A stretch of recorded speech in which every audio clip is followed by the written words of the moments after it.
ఎంతో మంది యోధుల పోరాటం ఫలితం వల్లే రజాకర్ల నిరంకుశ పాలన నుంచి తెలంగాణకు విముక్తి లభించిందని బీజేపీ ఓబీసీ మోర్చా రాష్ట్ర కార్యవర్గ సభ్యులు జమలూర్ పి నందు అన్నారు.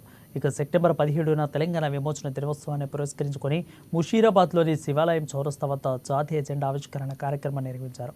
సర్దార్ వల్లభాయ్ పటేల్ పోరాటం వల్ల నిజాం పాలకులు తవ్వించారని జమలూర్ పి నందు చెప్పారు. ఇక అందువల్లే తెలంగాణకు విముక్తి లభించిందని గుర్తు చేశారు.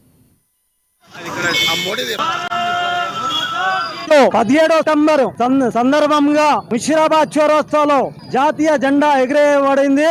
ఇది 20 ఏళ్ల నుంచి ఎగిరేస్తున్నాము. మనకు స్వాతంత్రము మొత్తం భారతదేశంలో 15 ఆగస్టు 1947లో వస్తే తెలంగాణకు 17 సెప్టెంబర్ 1948లో 3 నెలల 2 దినాలు లేటు వచ్చినందుకు ఈ రోజు 20 ఏళ్ల నుంచి 17 సెప్టెంబర్ ఫ్లాగాష్టమి చేసుకుంటున్నాము. జాతీయ జెండా స్వాతంత్ర దినోత్సవం ఎగిరేబడుతుంది. కావున ఆ టైంలో మొత్తం భారతదేశంలో స్వాతంత్రం వచ్చిందని సర్దార్ వల్లభాయ్ పటేల్ అనుకున్నారు. కానీ తెలంగాణలో